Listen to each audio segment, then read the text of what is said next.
আসসালামু আলাইকুম বন্ধুরা, কেমন আছো সবাই? আশা করছি ভালো আছো। আমিও তোমাদের দোয়ায় অনেক অনেক ভালো আছি। চলো বেশি কথা না বলে ভিডিওটা শুরু করা যাক। আজকের ভিডিওটা কি নিয়ে হতে যাচ্ছে তোমরা হয়তো টাইটেল আর থাম্বনেল দেখে বুঝে গেছো। তারপর আমি তোমাদেরকে বলবো, পুরো ভিডিওটা যদি না দেখো তাহলে হয়তো বুঝতে পারবে না। প্রথমত আমরা আমাদের সাথে 4-5 জন বের হয়ে গেছি রেল লাইনে যাওয়ার উদ্দেশ্যে। রেল লাইনে যেতে হলে আমাদের কাছে দুইটা অপশন আছে, একটা হলো গাড়িতে যাওয়ার আর একটা হলো হেঁটে হেঁটে যাওয়া। আমাদের মাদ্রাসা থেকে রেল লাইনটা বেশি একটা দূরে না, তাই আমরা হেঁটে হেঁটে যাবো।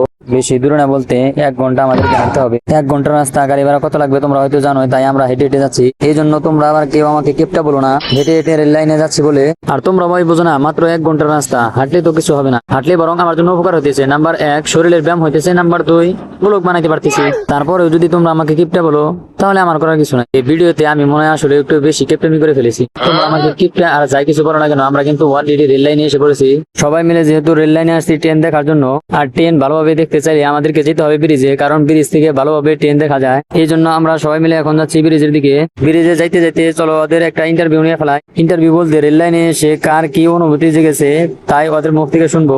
তো বেশি কথা না বাড়িয়ে চলো শুরু করা যাক। আমাদের সাথে কিন্তু একজন বিএনপির পাতি নেতা আছে, তাই সর্বপ্রথম বিএনপির পাতি নেতার অনুভূতিটাই শুনবো। তাহলে নেতা সাহেব আপনি কিছু বলেন। আসসালামু আলাইকুম গাইস, আমি হইলাম বিএনপির ভারপ্রাপ্ত নেতা। আমাকে ছাড়া বিএনপির কোনো মিটিং হয় না, কারণ আমি একটা পাতি নেতা। এই যে আমাকে জানি আমি দাঁড়াইছি, আমার জন্য সকালে দোয়া করবেন।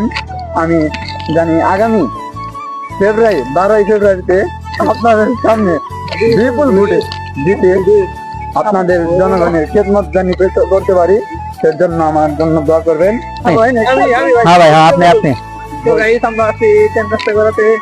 আমাদের সকলে একই ছিল যে ট্রেন রাস্তায় আছে, বৃহস্পতিবার ট্রেন রাস্তায় যাবো। তারপরে আমরা ট্রেন রাস্তায় বেড়াতে আসলাম, অনেক ভালো লাগতেছে। ট্রেন রাস্তা আসার পরে সবাই আমাদের জন্য দোয়া করবেন। সবাই ভালো থাকেন।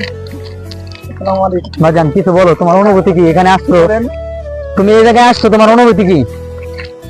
আমার অনুভূতি একটাই যে সারাদিন মাদ্রাসায় শুয়ে থাকি, মানে বন্দিখানা, চারাখানা মানে আমার এত ভালো লাগে না। এই জন্য খোলামেলা পরিবেশ, সুন্দর খোলামেলা পরিবেশ মানে গ্রামের দৃশ্য দেখাটা মজা আলাদা। আপনি মজা নিতে পারবেন। আমার চলে গেছাই। হ্যাঁ গাইস, অলরেডি কিন্তু তাদের ইন্টারভিউ নেওয়া শেষ হয়ে গেছে।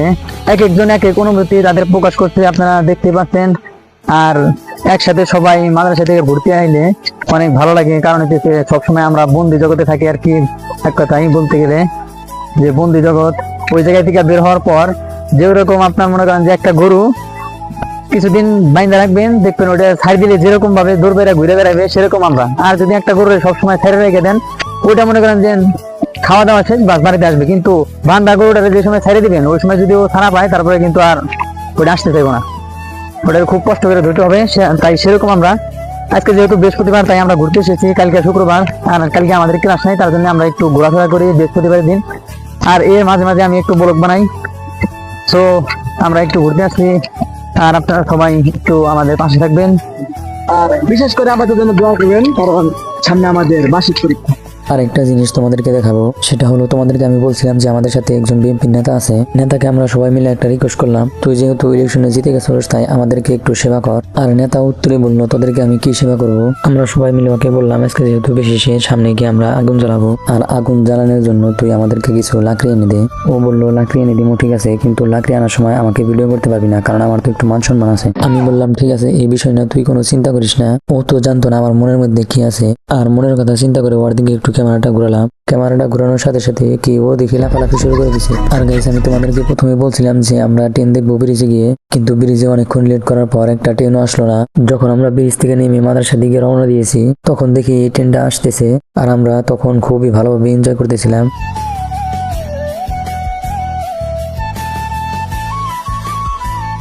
আর হ্যাঁ গাইস, আমরা কিন্তু অলরেডি চলে যেতেছি, কারণ হচ্ছে কিছুক্ষণ পর মাগরিবের আজান হবে, তাই এখন আমরা মাদ্রাসা দিকে যাইতেছি।